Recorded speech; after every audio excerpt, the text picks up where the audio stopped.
വന്നാൽ എന്ന മാനസികാരോഗ്യ ചർച്ചയുടെ ഇന്നത്തെ എപ്പിസോഡിലേക്ക് എല്ലാ പ്രേക്ഷകർക്കും ഹൃദ്യമായ സ്വാഗതം.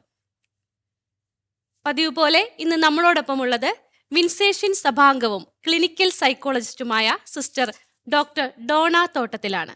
സിസ്റ്ററെ ഏറെ സ്നേഹത്തോടെ നമുക്ക് പരിപാടിയിലേക്ക് സ്വാഗതം ചെയ്യാം. സ്വാഗതം സിസ്റ്റർ. കൂടാതെ ഇന്ന് നമ്മളോടൊപ്പം മറ്റൊരു അതിഥി കൂടിയുണ്ട്.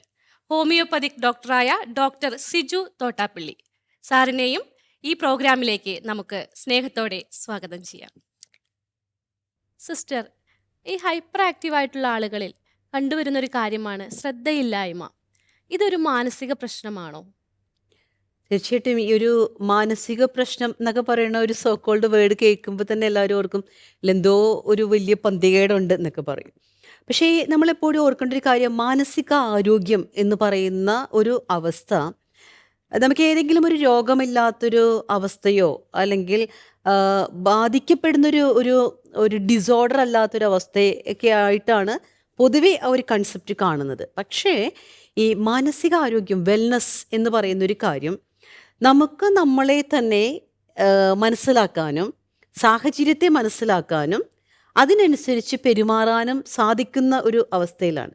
ഇപ്പം ടീച്ചർ പറഞ്ഞ പോലെ ADHD എന്ന് പറയുന്നൊരു അവസ്ഥയുണ്ട്, അതായത് attention deficit hyper activity disorder. ശരിക്കും ഈ ഒരു അവസ്ഥ മാനസിക ആരോഗ്യത്തെ പ്രതികൂലമായിട്ട് തന്നെ ബാധിക്കുന്നുണ്ട്. ഇപ്പോൾ അതായത് നമുക്ക് ഇപ്പോൾ കിട്ടിയിരിക്കുന്ന ഒരു സോക്കോൾഡ് ഒരു അവസ്ഥയിൽ, ജീവിതാവസ്ഥയിൽ നമുക്ക് വേണ്ട രീതിയിൽ പെരുമാറാനായിട്ട് സാധിക്കുന്നില്ല. അവരുടെ മെയിൻ പ്രശ്നം എന്താന്ന് വെച്ചാൽ അറ്റൻഷൻ ഡെഫിസിറ്റ് എന്ന് പറഞ്ഞാൽ ശ്രദ്ധ കുറവ്. പിന്നെ സാധാരണ പറയും പിരിപിരിപ്പ് എന്ന് പറയും. അടങ്ങി ഒതുങ്ങിയിരിക്കാൻ പറ്റില്ല, ഒരു സെക്കൻഡ് പോലും അടങ്ങി ഒതുങ്ങിയിരിക്കാൻ പറ്റില്ല. പിന്നെ ഏറ്റവും വലിയ പ്രശ്നം അവർ എടുത്തുചാട്ടാണ്, അവർ ഇമ്പൾസിവിറ്റി ഉണ്ടാവും. ഈ 3 സിംറ്റമാണ് ഏറ്റവും കൂടുതൽ. അതുകൊണ്ട് സാധാരണ തമാശയ്ക്ക് പറയുന്നൊരു കാര്യമുണ്ട്, അവർക്ക് ജാഗ്വാറിൻ്റെ എഞ്ചിനും സൈക്കിളിൻ്റെ ബ്രേക്കാന്ന് പറയും. അതായത് 100-200 കിലോമീറ്റർ സ്പീഡിലാണ് അവരുടെ പോക്ക്, നിലത്ത് നിൽക്കാൻ അവരെ കൊണ്ട് സാധിക്കില്ല. പക്ഷേ സൈക്കിളിൻ്റെ ബ്രേക്കാണ് ജാഗ്വാറിൻ്റെ എഞ്ചിന് വെക്കണമെങ്കിൽ പിടിച്ചാൽ കിട്ടില്ല.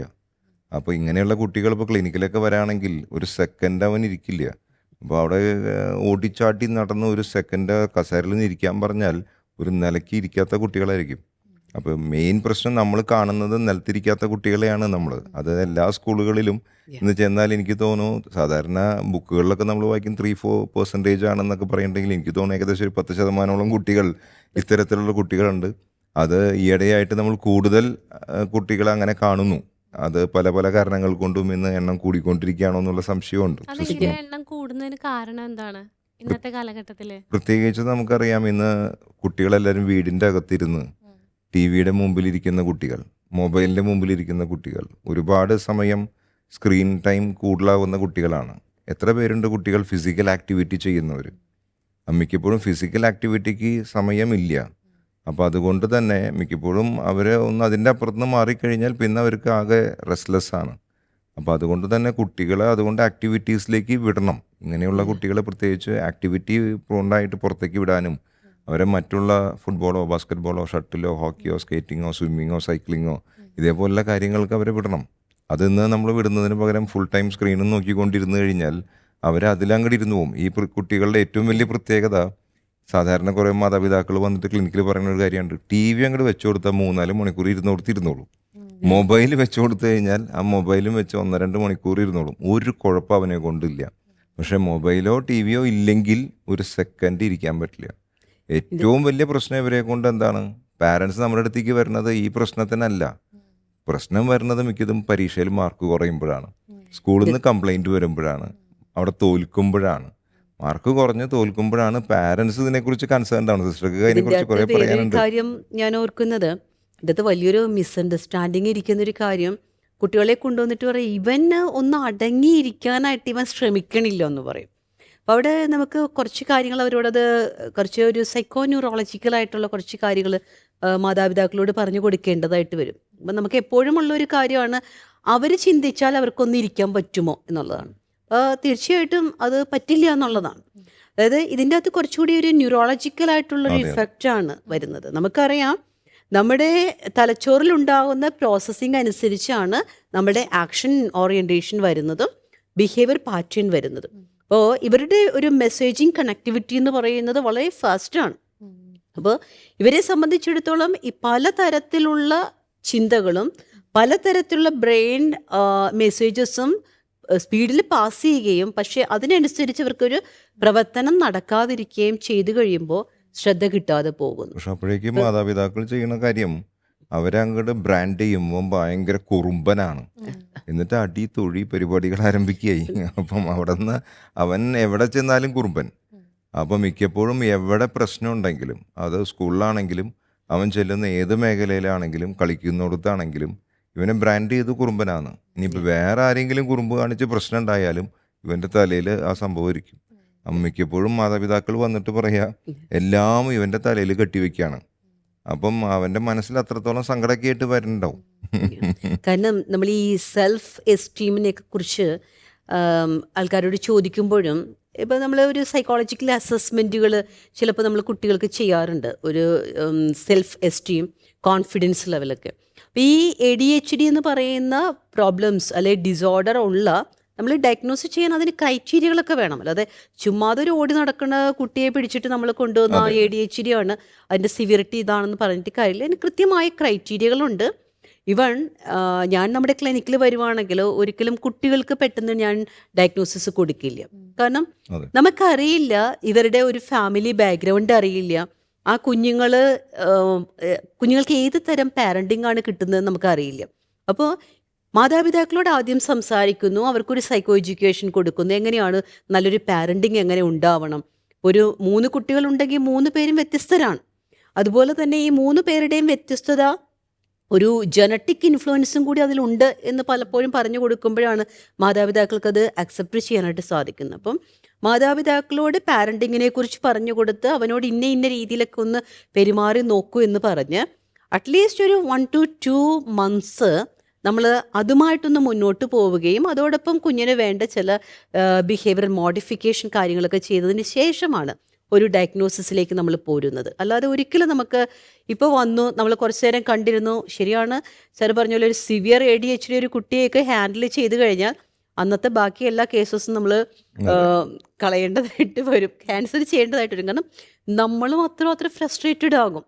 അവിടെ ഒന്ന് എന്തൊക്കെയാ കാണിച്ചിട്ട് പോകുന്നത് നമുക്ക് പോലും ചിന്തിക്കാൻ പറ്റുന്നില്ല. അത് ഇങ്ങനെയുള്ള കുട്ടികൾ അടുത്ത കുട്ടി അങ്ങനെ ആവാതിരിക്കാൻ വേണ്ടിയിട്ട് നമ്മൾ എന്ത് പരിശ്രമിക്കണം എന്നും കൂടി ഈ മാതാപിതാക്കൾക്ക് കുറച്ച് കാര്യങ്ങൾ പറഞ്ഞു കൊടുക്കേണ്ടതുണ്ട്. കാരണം പലപ്പോഴും പല മാതാപിതാക്കൾ, പ്രത്യേകിച്ച് അമ്മമാര്, ഈ പ്രഗ്നൻസി പീരീഡിൽ കുറച്ച് ടെൻഷനോ സ്ട്രെസ്സോ അല്ലെങ്കിൽ അവർക്ക് ആ സമയത്ത് ഉണ്ടാകുന്ന പല അസുഖങ്ങളും അല്ലെങ്കിൽ ഫാമിലിയിലായിട്ടുള്ള എന്തെങ്കിലും ഇഷ്യൂസും, എനിക്ക് തോന്നുന്നു അതിനൊക്കെ നമ്മൾ 1001 കാരണങ്ങൾ ഇതിന് പറയുന്നുണ്ടെങ്കിലും അതിൽ ചില കാരണങ്ങൾ ചിലപ്പോൾ അതൊക്കെ ആവാം. അപ്പം അമ്മമാർക്ക് എന്തെങ്കിലും തരത്തിലുള്ള ടെൻഷനും സ്ട്രെസ്സും ഒക്കെ ചിലപ്പോൾ കുട്ടികളിൽ അതിനൊരു കാരണമാവായിരിക്കാം.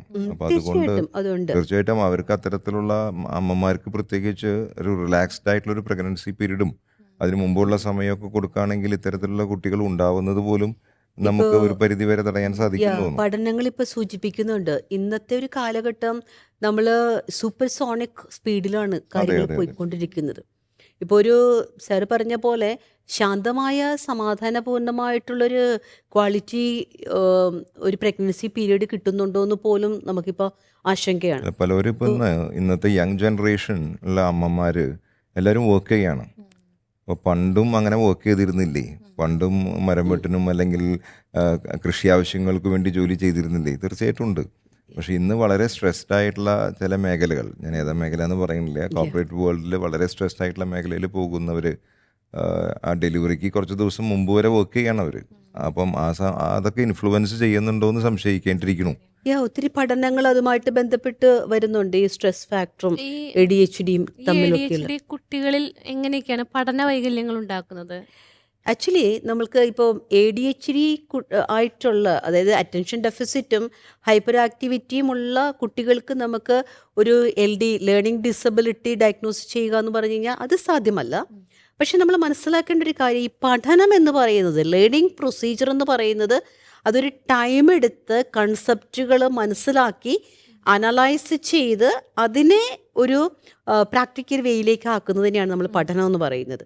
അപ്പോൾ ഇവിടുത്തെ ഈ ഒരു ഫീൽഡിൽ നമ്മളിപ്പോൾ 2 കൈകളും വെച്ചുകൊണ്ട് നമ്മൾ പറയുകയാണെങ്കിൽ, ഒരു കൈയിൽ അല്ലെങ്കിൽ ഒരു വശത്ത് ഒരു പോർഷൻ ADHD ആണെങ്കിൽ തീർച്ചയായിട്ടും ആ കുഞ്ഞിനൊരു പഠനത്തിന് വേണ്ടിയിട്ടുള്ള എൻകോഡിങ്, അതായത് ഒരു കാര്യം കണ്ടു, ഇവരൊന്ന് കാണണ്ടേ, കണ്ടിട്ടൊന്ന് മനസ്സിലാവണ്ടേ, മനസ്സിലായ കാര്യം അത് ഒന്ന് ഓർമ്മയിലേക്ക് വെക്കണ്ടേ, ഓർമ്മയിലേക്ക് വെച്ചൊരു കാര്യം മറ്റു സാഹചര്യങ്ങളുമായിട്ടൊന്ന് കണക്ട് ചെയ്യണ്ടേ. ഈ ഒരു സമയമാണ് ഇല്ലാണ്ട് പോകുന്നത്. അപ്പം എന്തു പറ്റും? കുട്ടിക്ക് ബുദ്ധിയുണ്ട്, അല്ലെങ്കിൽ പഠിക്കാനുള്ള പഠന വൈകല്യം, ലേണിംഗ് ഡിസബിലിറ്റി ആയിട്ടുള്ള കാര്യങ്ങളോ, അതൊരു ഡെവലപ്മെൻ്റ് ന്യൂറോളജിക്കൽ പ്രോബ്ലമാണ്, അത് ഉണ്ടാകണമെന്നില്ല. പക്ഷേ ശ്രദ്ധിക്കാനും ശ്രദ്ധിച്ചത് മനസ്സിലാക്കാനും അത് അനലറ്റിക്കലായിട്ട് എടുത്ത് അത് വേണ്ട സമയത്ത് പ്രവർത്തിക്കാനുമുള്ള ഒരു കണക്ടിവിറ്റി അവിടെ നഷ്ടപ്പെടുന്നുണ്ട്. അപ്പോൾ അങ്ങനെ നഷ്ടപ്പെടുമ്പോൾ എന്ത് പറ്റും?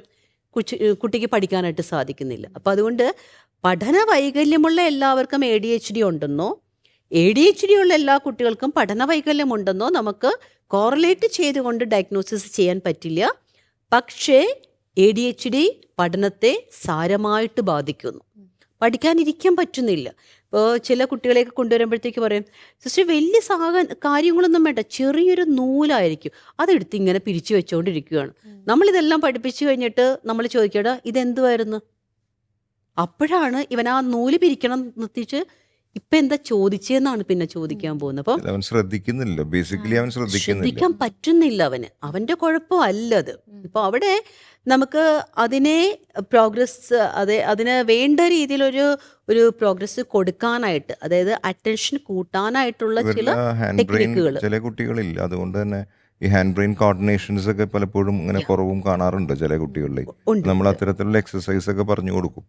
കാരണം ഇത് നമ്മൾ മരുന്ന് കൊടുക്കുക എന്നുള്ളത് മാത്രമല്ല, വേറെ കുറച്ച് എക്സസൈസും കാര്യങ്ങളൊക്കെ പറഞ്ഞു കൊടുത്താൽ കുറെ കാര്യങ്ങൾ നമുക്ക് മാറ്റം വരുത്താൻ സാധിക്കും. നല്ല രീതിയിൽ ട്രീറ്റ്മെന്റ് നമ്മളിപ്പോൾ ഡിജിറ്റ് ക്യാൻസലേഷൻ അല്ലെങ്കിൽ വോയിസ് ക്യാൻസലേഷൻ, ആൽഫബറ്റ് ക്യാൻസലേഷൻ എന്നൊക്കെ പറയുന്ന കാര്യങ്ങൾ, colour recognition, colour combination, coordination, അപ്പോൾ ഇതേപോലെയുള്ള ചില കാര്യങ്ങളൊക്കെയാണ് നമ്മൾ സാധാരണയായിട്ട് ക്ലിനിക്കുകളിൽ നമ്മൾ ബിഹേവിയർ മോഡിഫിക്കേഷന് വേണ്ടിയിട്ട് ചെയ്യുന്നത്. ഇതുപോലെ തന്നെ ഒരു വളരെ പ്രധാനപ്പെട്ട ഒരു കാര്യം സാറ് സൂചിപ്പിച്ചു കഴിഞ്ഞു, സ്ക്രീനിങ്. കാരണം ഞാൻ ഓർക്കുകയാണ്, ഈ അടുത്തിടയ്ക്കൊക്കെ എനിക്ക് ഒരു ദിവസം കിട്ടിയ ആക്ച്വലി ഒരു 3-4 കേസുകൾ ഇതുമായിട്ട് സ്ക്രീനിങ്ങുമായിട്ട് ബന്ധപ്പെട്ടതാണ്. അറ്റ് ദ സെയിം ടൈം അത് ADHDയുടെ രീതിയിലുള്ള ചില ലക്ഷണങ്ങൾ കാണിക്കുന്നതും ഉണ്ട്. പക്ഷെ നമ്മളതിൻ്റെ ഒരു പാസ്റ്റ് ഹിസ്റ്ററി എടുത്ത് കഴിയുമ്പോഴത്തേക്കും നമുക്കൊരു ഹൈപ്പർ ആക്ടിവിറ്റിയോ ഇമ്പൾസിവിറ്റിയോ അതിൻ്റെ അകത്തൊരു പാസ്റ്റ് ഹിസ്റ്ററിയിൽ കണ്ടെത്താനും സാധിക്കുന്നില്ല. അങ്ങനെ വന്നപ്പോഴത്തേക്കാണ് നമ്മൾ കുറച്ചുകൂടി അത് രൂക്ഷമായിട്ട് അതല്ലെങ്കിൽ ഫോക്കസ് ചെയ്ത കേസ് ഒന്ന് പഠിച്ചു നോക്കിയത്. അപ്പോഴാണ് മനസ്സിലായത് ഈ കുട്ടികളെല്ലാം റീൽസ് പോലെയുള്ള കാര്യങ്ങൾക്ക് അഡിക്റ്റഡ് ആണ്. ഇപ്പം നമുക്കറിയാം, ഞാൻ ഇതിനെ കുറ്റം പറയുകയോ ഒന്നുമല്ല, പക്ഷെ അതിൻ്റെ ഒരു നെഗറ്റീവ് വശം നമ്മൾ മനസ്സിലാക്കിയിരിക്കണം. അതായത് ഒരു ജമ്പ് ചെയ്യുന്ന രീതിയിലുള്ളൊരു അറ്റൻഷനാണ് അവിടെയുള്ളത്. ഏതെങ്കിലും ഒരു 1 മിനിറ്റ് പോലുമല്ല, കുറച്ച് സെക്കൻഡുകൾ മാത്രമുള്ള ഒരു വേർഷൻ, ദെൻ അതിൽ നിന്ന് ഏറ്റവും വിഭിന്നമായിട്ടായിരിക്കും അടുത്ത വേർഷൻ. അപ്പം അതിനേക്കാൾ സ്പീഡ് കുറഞ്ഞതോ മറ്റു കോമ്പിനേഷൻസ് മാറിയതായിരിക്കും അടുത്ത വേർഷൻ. സോ നമ്മുടെ മക്കൾ ഒരു കാര്യം കണ്ടിട്ടത് മനസ്സിലാക്കുന്നതിന് മുൻപേ അടുത്തൊരു വേർഷൻ വന്നു കഴിഞ്ഞു. അപ്പോൾ അവിടെ ഓഡിറ്ററി വിഷ്വൽ കോമ്പിനേഷൻ വരുന്നത് ഡിഫറെൻറ്റ് മൊഡാലിറ്റിയിലാണ് വരുന്നത്, അല്ലെ ഡിഫറെൻറ്റ് വേർവലൻസിലാണ് വരുന്നത്. അപ്പം ഇതെല്ലാം നമ്മുടെ കുഞ്ഞുങ്ങളുടെ അറ്റൻഷൻ, ഇപ്പം കുഞ്ഞുങ്ങളുടെ മാത്രമല്ല കേട്ടോ, മുതിർന്നവരുടെ ഉണ്ട്. ഇപ്പോൾ നമ്മൾ കൂടുതലായിട്ടും ഡിസ്കസ് ചെയ്യുന്ന ഒരു കാര്യമാണ് ബ്രെയിൻ ഫോഗ്. അതായത് നമ്മുടെ തലയിൽ കാര്യങ്ങളിങ്ങനെ വന്ന് കാർമേഘം മൂടുന്നത് പോലെ മൂടിയിരിക്കുവാണ്. ശ്രദ്ധിക്കാൻ പറ്റുന്നില്ല, എന്താ പറഞ്ഞതെന്ന് കേൾക്കാൻ പറ്റുന്നില്ല, പറഞ്ഞത് കേട്ടതൊന്നും നമുക്കൊന്ന് എന്താണെന്ന് ഗ്രഹിച്ചെടുക്കാനായിട്ട് സാധിക്കാത്ത ഒരു അവസ്ഥ. ശ്രദ്ധിക്കുകയാണെങ്കിൽ തീർച്ചയായിട്ടും അവർ ഫോക്കസ് ചെയ്യുകയാണെങ്കിൽ നല്ല റിസൾട്ടും കൊണ്ടുവരും. അതിന്റെ ഭാഗമാണല്ലോ നമ്മളെപ്പോഴും പറയാറുള്ളത്. അതായത് ഹൈപ്പർ ആക്ടിവിറ്റി ഉള്ള പല വ്യക്തികളും വളരെ പ്രശസ്തരായിട്ടുണ്ട്. അപ്പൊ അതുകൊണ്ട് നമുക്ക് ADHD ഉള്ള ആൾക്കാർ ജീവിതത്തിൽ വിജയിക്കണതായിട്ടാണ് പലപ്പോഴും കണ്ടിരിക്കുന്നത്. കാരണം ഇവർ ഭയങ്കര ഫാസ്റ്റ് ആണ്, വളരെ വേഗത്തിൽ കാര്യങ്ങൾ ചെയ്യുന്ന വ്യക്തികളാണ്. അപ്പൊ ഇവരൊന്ന് അവര് ഫോക്കസ് ചെയ്ത് കഴിഞ്ഞാൽ ഇവർ ഭയങ്കര ഫാസ്റ്റ് ആയിട്ടുള്ള ആൾക്കാരാണ്. അപ്പോൾ ഭയങ്കരമായിട്ട് ഫോക്കസ് ചെയ്യാനും കൂടി അവരെ ഒന്ന് പരിശീലിപ്പിച്ച് കഴിഞ്ഞാൽ, ഞാൻ വളരെ പോസിറ്റീവായിട്ട് പറയാം, അവരെ ഒന്ന് ഫോക്കസ് ചെയ്യാൻ പരിശീലിപ്പിക്കുക, മാതാപിതാക്കൾ കൂടെ നിന്ന് കഴിഞ്ഞാൽ അവരെ ഉയരങ്ങളിലേക്ക് എത്തിക്കാൻ സാധിക്കും. അതിന് നമ്മൾ പാരൻസും മെനക്കെടണം, ടീച്ചേഴ്സും മെനക്കെടണം. പക്ഷെ മിക്കപ്പോഴും നമ്മൾ ഈ കുറ്റപ്പെടുത്തലുകൾ വരുമ്പോഴാണ് പ്രശ്നം. ഈ സെൽഫ് കോൺഫിഡൻസ് ലെവൽ ഞാൻ നേരത്തെ പറഞ്ഞില്ലേ, നമ്മളൊന്ന് ഇതിനെ കോറിലേറ്റ് ചെയ്ത് നോക്കുമ്പോൾ ഈ ADHD ഉള്ള കുട്ടികൾക്കും ഒരു നല്ല രീതിയിലുള്ള അതിനുള്ള പാരന്റിങ് കിട്ടാത്ത കുട്ടികൾക്കും കോൺഫിഡൻസ് ലെവൽ വളരെ കുറവ് ഉള്ളതായിട്ടാണ് നമുക്ക് കാണാനായിട്ട് സാധിക്കുന്നത്. അപ്പോൾ ഇത് മിക്കപ്പോഴും തമ്മിൽ സിസ്റ്ററെ നല്ലൊരു പലർക്കും കോറിലേഷൻ ഉണ്ട്. പാരൻസിന് ഈ കുട്ടികളുടെ ഇത്രയും കുറുമ്പ് പിടിച്ച് നടക്കല്ലേ, ഉം. കുറുമ്പ് പിടിച്ച് നടക്കുമ്പോൾ ഇവരെ ശ്രദ്ധിക്കാൻ മാതാപിതാക്കൾക്ക് പോസിറ്റീവ്സ് കണ്ടുപിടിക്കാൻ പറ്റുന്നില്ല ഫസ്റ്റ് ഓഫ് ഓൾ. Yeah. അപ്പോൾ ഈ പോസിറ്റീവ്സ് കണ്ടുപിടിച്ചാൽ മാത്രം പോരാ, അവരെ നേരത്തെ ഞാൻ പറഞ്ഞ പോലെ ഒന്ന് തോളി തട്ടി അവനൊന്ന് അപ്രീഷിയേറ്റ് ചെയ്ത് ആ കഴിവുകളെ ഒന്ന് പോളിഷ് ചെയ്ത് കൊണ്ടുവരണം. അത് കഴിവിനെ പോളിഷ് ചെയ്താൽ അവൻ ഹാപ്പി ആവും. അപ്പോൾ അവൻ അത് ഉയർത്തിക്കൊണ്ടുവരാൻ നോക്കും. അത് സിസ്റ്റർ നേരത്തെ പറഞ്ഞ പോലെ സെൽഫ് എസ്റ്റീം കൂട്ടും, അത് അവൻ്റെ സെൽഫ് റെസ്പെക്റ്റ് കൂട്ടും, അത് അവൻ്റെ കോൺഫിഡൻസ് കൂട്ടും. Good. അവൻ കോൺഫിഡൻസ് കൂട്ടിയാൽ അവൻ അതുമ്മ കയറി നിന്ന് അവൻ പണിയെടുത്തോളും. അപ്പോൾ അവൻ അതുമ്മ ട്യൂൺ ചെയ്തോളും, അവൻ അതും പണിയെടുത്തോളും, അവൻ അതിൽ വളരും. അങ്ങനെ വളർന്ന ആൾക്കാരാണ് ഞാൻ പറയാ നമുക്ക് ഒരുപാട് ഫേമസ് ആയിട്ടുള്ള വ്യക്തികൾ ഉണ്ടായേക്കണത്. Yeah. ഇതൊരു നമ്മൾ മൂർച്ചയുള്ളൊരു കത്തി ഉപയോഗിക്കുന്നത് പോലെയാണ്. അതെ. അപ്പൊ ആ ഒരു കത്തി ഉപയോഗിക്കാനായിട്ട് നമ്മൾ പഠിച്ചു കഴിഞ്ഞാൽ ആ മൂർച്ചയുള്ളത് കൊണ്ട് തന്നെയാണ് നമുക്ക് പല പ്രയോജനങ്ങളും ഉള്ളത്. ഗുഡ്നസ് ടി വി പ്രേക്ഷകർക്ക് ഒരു സന്തോഷ വാർത്ത. ഗുഡ്നസ് ടെലിവിഷൻ ഇനി മുതൽ സാറ്റലൈറ്റിൽ മാത്രമല്ല OTT പ്ലാറ്റ്ഫോമിലും ലഭ്യമാണ്. ഇനി മുതൽ OTT പ്ലാറ്റ്ഫോമായ ഗൂഗിൾ ടിവിയിൽ ഗുഡ്നസ് ടെലിവിഷൻ ലഭ്യമാകുന്നു.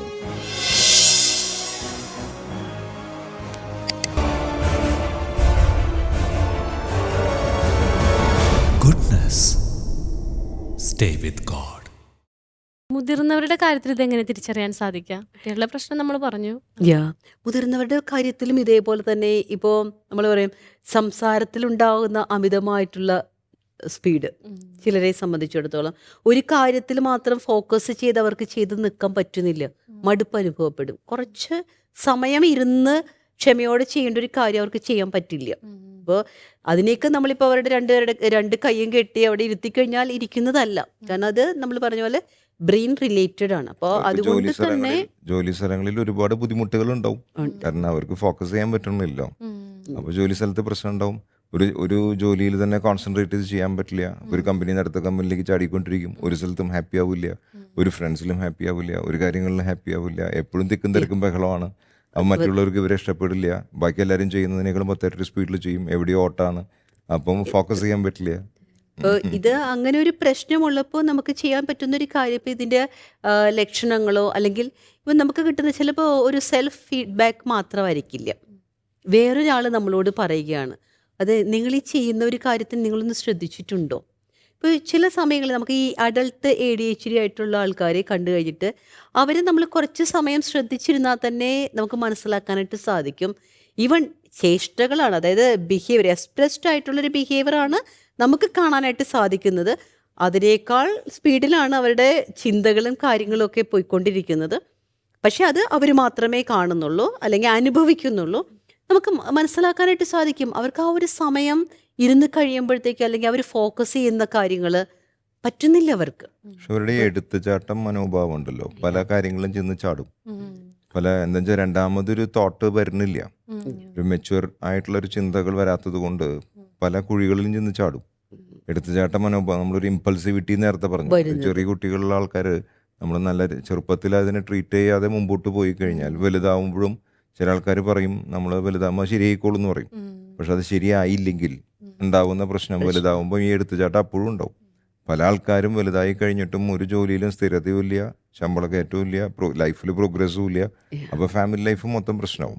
പിന്നെ ഒരു റെക്ലെസ് ബിഹേവിയർ പാറ്റേൺ നമ്മൾ പറയും, അതായത് വരും വരായികളെ മുന്നേ കൂട്ടി കാണാനായിട്ടുള്ള ഒരു ഇൻസൈറ്റ് ഫോർസൈറ്റ് ഇല്ലാതെയും പോകുന്നുണ്ട്. അപ്പോൾ ഇത് മനസ്സിലാക്കുക എന്നുള്ള വളരെ പ്രധാനപ്പെട്ട എത്രയും പെട്ടെന്ന് തിരിച്ചറിയാന്നുള്ളതാണ് അല്ലേ? തിരിച്ചറിയുക, ആ തിരിച്ചറിയുന്നതിന് നമുക്ക് അതിനെ കറക്റ്റ് ചെയ്യാനുള്ള മെത്തേഡ്സ് ഉപയോഗപ്രദമാക്കുക. അതോടൊപ്പം തന്നെ അയാൾക്ക് അങ്ങനെ ഒരു ഡിഫക്റ്റ് ഉണ്ട് അല്ലെങ്കിൽ അയാളുടെ ആ ഒരു ബിഹേവിയർ പാറ്റേൺ അങ്ങനെയാണ് എന്നും കൂടി നമ്മളൊന്ന് മനസ്സിലാക്കി കഴിഞ്ഞാൽ നമുക്ക് അതിനനുസരിച്ചുള്ള ഒരു തലത്തിലേക്ക് കുട്ടികളെ കൊണ്ടുപോകാനായിട്ട് സാധിക്കും. ഇപ്പം നമ്മൾ സ്കൂളുകളിലൊക്കെ നമ്മൾ പ്രത്യേകിച്ച് പറയാറുണ്ട്, അവരവർക്ക് ചെയ്യാൻ പറ്റുന്ന ഒരു നൈപുണ്യത്തിലേക്ക്, സ്കില്ലിലേക്ക് കുട്ടികളെ വളർത്തണം. ഇപ്പോൾ വളരെ സാവകാശം ശ്രദ്ധയോടുകൂടി ചെയ്യേണ്ട ഒരു കാര്യം ചെയ്യാൻ ഈ ഒരു ADHD ഫീച്ചേഴ്സ് ഉള്ള ഒരു കുട്ടിയെ നമ്മൾ ഏൽപ്പിച്ചാൽ കുട്ടികളെ ശരിയാവില്ല. എങ്ങനെയാണ് നമുക്ക് സ്കൂളിൽ മാനേജ് ചെയ്യാൻ സാധിക്കുക? നമ്മൾ സ്കൂളുകളിൽ നമ്മൾ മാനേജ് ചെയ്യുമ്പോഴത്തേക്ക് അതിന് വിഭിന്ന തലങ്ങളുണ്ട്. ഇപ്പം നമ്മളൊരു അക്കാഡമിക് കാര്യം മാത്രമാണ് സ്കൂളുകളിൽ നമുക്ക് ചെയ്യാനായിട്ട് സാധിക്കുന്നത്. ഇതോടൊപ്പം തന്നെ കൂടുതലും അവരുടെ ഡയറ്റ് കാര്യങ്ങളെക്കുറിച്ചൊക്കെ, അപ്പോൾ എനിക്ക് തോന്നുന്നു സാധാരണ ഒരു ഡയറ്റ് കാര്യങ്ങളെക്കുറിച്ചൊക്കെ എനിക്ക് വരുന്ന തോന്നുന്നു കുട്ടികളോട് പല പറയുന്നത് സ്കൂളുകളിലും ഇന്ന് കഫറ്റീരിയാസ് ഉണ്ട്. അവിടെ കൊടുക്കുന്ന ഭക്ഷണങ്ങളിൽ ശ്രദ്ധ കേന്ദ്രീകരിക്കാം. ഇന്ന് മില്ലറ്റ്സിന് ചിലർ പ്രാധാന്യം കൊടുക്കുന്നുണ്ട്. ചില മില്ലറ്റ്സ് ഇതിന് വളരെ നല്ലതാണ്. ഇന്ന് കുട്ടികളിൽ ഏറ്റവും കൂടുതൽ അവർ കഴിക്കുന്നത് എന്താണെന്ന് ചോദിച്ചു കഴിഞ്ഞാൽ ബർഗേഴ്സും പിസ്സസും ഒക്കെയാണ്. നല്ലതായിരിക്കാം, പക്ഷെ അത് ചില കുട്ടികൾക്ക് നല്ലതല്ല. അജിനോമോട്ടോ ഇട്ട ഭക്ഷണങ്ങൾ ചിലത് നല്ലതല്ല. അപ്പം അവർ കഴിക്കുന്ന ബേക്കറി ഫുഡുകൾ അതിൽ ചിലത് നല്ലതല്ല, എല്ലാം നല്ലതാണ്, പക്ഷെ അതിൽ ചില കാര്യങ്ങൾ നല്ലതല്ല. പാക്ഡ് ആയിട്ട് കുറേ ദിവസമൊക്കെ ഇരിക്കുന്ന ഭക്ഷണങ്ങൾ ചിലത് അവർക്ക് നല്ലതല്ല. അപ്പോൾ അത് ഏതാണെന്ന് മനസ്സിലാക്കിയിട്ട് അത് വേണ്ടാന്ന് വെക്കണം. പിന്നെ സാധാരണ നമ്മൾ കുറേ ദിവസമൊക്കെ ആയിട്ടുള്ള പ്രിസർവ് ചെയ്ത് വെച്ചിരിക്കുന്ന ഡ്രിങ്ക്സും കാര്യങ്ങളും ഫ്രഷ് ജ്യൂസ് അല്ല, പാക്ഡ് ആയിട്ടുള്ള ഡ്രിങ്ക്സും കാർബണേറ്റഡ് ആയിട്ടുള്ള ഡ്രിങ്ക്സും. അപ്പോൾ ഇങ്ങനത്തെ കാര്യങ്ങളൊക്കെ മാറ്റി വെച്ച് ഫ്രഷ് ആയിട്ടുള്ള ജ്യൂസും ഫ്രൂട്ട്സും വെജിറ്റബിൾസും ഒക്കെ നമുക്ക് കുട്ടികൾക്ക് കഴിക്കാൻ കൊടുക്കുകയാണെങ്കിൽ വളരെ നല്ല ഇമ്പ്രൂവ്മെൻറ്റ് കുട്ടികളുടെ ലൈഫിലുണ്ടാവും. പക്ഷെ ഇന്ന് കുട്ടികൾ ഏറ്റവും കൂടുതൽ കഴിക്കുന്നത് സ്വീറ്റ്സ് ആയിട്ടുള്ള അല്ലെങ്കിൽ ജങ്ക് ഫുഡ്സ് ആയിട്ടുള്ള കാര്യങ്ങളാണ് ഏറ്റവും കൂടുതൽ കഴിക്കുന്നത്. അപ്പോൾ അത് അവരെ ഡീമോട്ടിവേറ്റ് ചെയ്യണം അതൊക്കെ കഴിക്കാനായിട്ട്. അപ്പോൾ ഫുഡ് ഹാബിറ്റ്സിൽ ഒരു വ്യത്യാസം വരുത്തുക.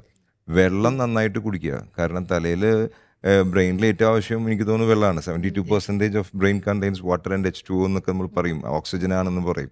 അപ്പോൾ തീർച്ചയായിട്ടും അവിടെ വേണ്ടത് എന്താ? വെള്ളമാണ്. വെള്ളം കുടിക്കണം, ധാരാളം വെള്ളം കുടിക്കണം. എല്ലാ ക്ലാസ്സുകളിലും എവിടെയും കേൾക്കുന്ന കാര്യമാണ് വെള്ളം വേണം.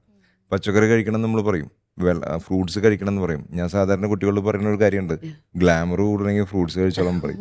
അപ്പോൾ അങ്ങനെ പറഞ്ഞാലേ കുട്ടികൾ കഴിക്കൂ. അപ്പോൾ ഫ്രൂട്ട്സും പച്ചക്കറിയും വെള്ളവും നന്നായിട്ട് കഴിക്കുക. അതിൻ്റെ കൂടെ കുട്ടികൾക്ക് ഏറ്റവും ഇഷ്ടമുള്ള പരിപാടിയല്ലേ കളി. അപ്പോൾ കളിക്കാൻ പറയുക അവരോട്. ഈ ADHD മാറാനോ അല്ലെങ്കിൽ അവൻ്റെ പ്രശ്നം മാറാനോ എന്ന് പറയേണ്ട ആവശ്യമില്ല. അവനോട് പറയും ഫുട്ബോൾ കളിക്കാൻ പറയുക, അല്ലെങ്കിൽ സ്വിമ്മിങ് ചെയ്യാൻ പറയുക, അല്ലെങ്കിൽ സൈക്കിൾ ഔട്ടാൻ പറയുക. ഇത്തരത്തിലുള്ള റെമഡിയൽ മെഷേഴ്സ് ചെയ്യാൻ പറഞ്ഞു കഴിഞ്ഞാൽ ഡെഫിനറ്റ്ലി അവർ പോസിറ്റീവായിട്ട് മാറും. അവരറിയാതെ അവർ മാറും. അതായത് ഒരു ശീലങ്ങളിൽ, അതായത് ശീലങ്ങളെ നമ്മൾ വളർത്തിയെടുക്കാനായിട്ട് സിസ്റ്റം കൊണ്ടുവരാം. ഒരു കാര്യം കൊണ്ടുവരിക. അതായത് നമ്മുടെ ഫുഡ് ഹാബിറ്റ്സിലായിരിക്കാം, അല്ലെങ്കിൽ നമ്മുടെ ഒരു ലേണിംഗ് കാര്യങ്ങളിലായിരിക്കാം, കളിയുടെ കാര്യങ്ങളിലായിരിക്കാം. അപ്പോൾ ഇതേപോലെ ഒരു ക്വാളിറ്റി ഇംപ്രൂവ്മെൻറ്റിന് വേണ്ടിയിട്ടുള്ള ശീലങ്ങൾ നമ്മുടെ വീടുകളിലും വിദ്യാഭ്യാസ സ്ഥാപനങ്ങളിലും സൊസൈറ്റിയിലൊക്കെ കൊണ്ടുവരുമ്പോൾ ഒരു പരിധിവരെയൊക്കെ നമുക്ക് ഇവരെ മാനേജ് ചെയ്ത് കൊണ്ടുപോകാനും ഇവരെ കുറച്ചുകൂടി ബെറ്റർ, അതായത് അവർക്ക് ഏതെങ്കിലും രീതിയിലുള്ളൊരു ന്യൂനതയുണ്ടെങ്കിൽ ആ ന്യൂനതയെ പരിഹരിച്ച് മുന്നോട്ട് കൊണ്ടുപോകാനും സാധിക്കും. മനം തുറന്നാലെന്ന മാനസികാരോഗ്യ ചർച്ചയുടെ ഇന്നത്തെ എപ്പിസോഡ് ഇവിടെ അവസാനിക്കുകയാണ്. ചർച്ചയിൽ പങ്കെടുത്ത സിസ്റ്റർ ഡോക്ടർ ഡോണ തോട്ടത്തിലിനും ഡോക്ടർ സിജുവിനും ഏറെ സ്നേഹത്തോടെ നന്ദി അറിയിക്കുന്നു. അടുത്തയാഴ്ച ഇതേ ദിവസം പുതിയൊരു വിഷയവുമായി നമുക്ക് കണ്ടുമുട്ടാം. ഏറെ സ്നേഹത്തോടെ ഏവർക്കും നന്ദി.